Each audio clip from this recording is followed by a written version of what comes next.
বিসমিল্লাহির রহমানির রহিম। পীরবুদ্ধি জিলে গেছি কর্ণধার ডাক্তার সেজুল হকের সঙ্গে আমি খলিল 91 নির্বাচনে অংশগ্রহণ করার পরে উনি আসার পরে রাজনীতির আমার অভিভাবক, উনি আমার রাজনীতির গুরু শিক্ষা এবং এই 17টা পীরবুদ্ধি জিলে গেছি 17টা ইউনিয়ন ডাক্তার সেজুলকে আমারে এই পথটা দেখাইছে। এই পথের উন্নয়নের কর্ণধার হিসেবে সে আজকে 31 বছর থেকে মারা গেছে। আমি খলিল আজও তার কথা বলতে পারি নাই। ওনার কবর প্রতি বছরই জিয়ারত করে যাই। আমি চেষ্টা করি আমার যার সাহায্য করলে তার আমি রওজাটা পরিষ্কার করে সুন্দর করে রাখা যায়।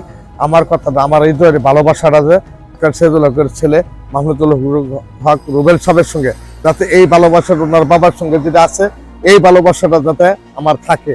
গণমানুষের নেতা মাহমুদুল হক রুবেল অনেকে বীরবান্তি, অনেকে অনেক কথা বলতে পারে, রুবেলকে অনেক কিছু বুঝতে পারে। আমি হিসেবে আমার রুবেল আজকে জনপ্রিয়তা তার বাবার কর্ণধার হিসেবে যেভাবে উন্নয়নের কাজের জন্য দলের যেভাবে পরিশ্রম করে করতেছে তারেক জিয়ার নির্দেশে আমরা তারেক জিয়ার কাছে আমার দাবি হলো গণমানুষের নেতা মাহমুদুল হক রুবেলকে আমরা এমপি বানাই দেওয়ার পরে উনি আঙুরে ভালো একটা মন্ত্রী দেবে। দেশনেত্রী তারেক জিয়ার কাছে আমার দাবি এবং খালেদা জিয়ার কাছে দাবি, বাংলাদেশ জাতীয়তাবাদী দলের সকল নেতা কর্মী যা আছে এবং কেন্দ্রীয় ফখরুল মহাসচিবের কাছে আমার নিবেদন দাবি।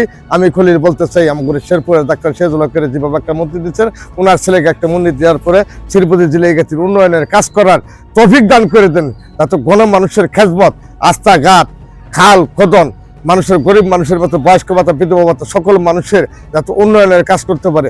স্কুল কলেজ যা আছে, মাদ্রাসা যা আছে, সকল মানুষের নিবেদিত ডাক্তার সেজুল হকের 54 বছর দেশ স্বাধীনের পরে তারাই বাপ বেটা 34 বছর এমপিগিরি করে তাদের ফ্যামিলি, এটা আমাদের গর্ব, আমাদের দাবি। তারা গণমানুষের নেতা, তারা একজন প্রকৃত আসলে মানুষকে ভালোবেসে যা, মানুষকে শান্তিতে রাখে। নাহলে এত বছর এমপিগিরি করার মনে 5 বছর কুরম করছে, 5 বছর বারিক করছে, হালিম এমপি 3 বছর করছে, আর বাদদেহি তার ফ্যামিলিগত পীরবুদ্ধি জিলে গেছে আমাদের 3.5 লক্ষ মানুষের হৃদয়ের কণ্ঠ ডাক্তার সেজুল হকের ছেলে মাহমুদুল হক রুবেল সাহেব।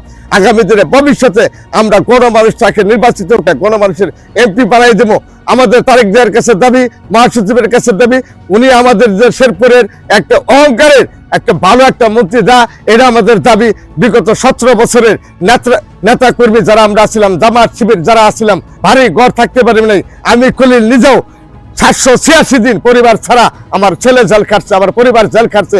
আমি খলিল আজকেও ডাক্তার সেজুলকে ভালোবাসি গেছি, রুবেলকে ভালোবাসতেছি। কোনো চাওয়া পাওয়ার আশা না, শুধু সাধারণ জনগণকে এই 17টা ইউনিয়নের মানুষকে যাতে শান্তিতে ফিরে নিয়ে আসে, যাতে মাহমুদুল ডাক্তার সেজুল হক যেভাবে ছেড়ে যাতে এইভাবে ছেড়ে আমরা যাতে মন্ত্রী পাই ভবিষ্যতের জন্য তারেক জিয়ার কাছে আমার দাবি এবং মির্জা ফখরুলের কাছে দাবি, ইএসবি ভাইয়ের কাছে দাবি, আমানুল্লাহর কাছে দাবি এবং তারেক জিয়ার কাছে সকল মানুষের কাছে দাবি। আসসালামু আলাইকুম। আমার জাতীয়তাবাদী দলের পক্ষ থেকে আমার কথাই যদি পুরো ভুলে গেছে আমার সকল হিসেবে আমার ক্ষমা করে দেবেন। আমি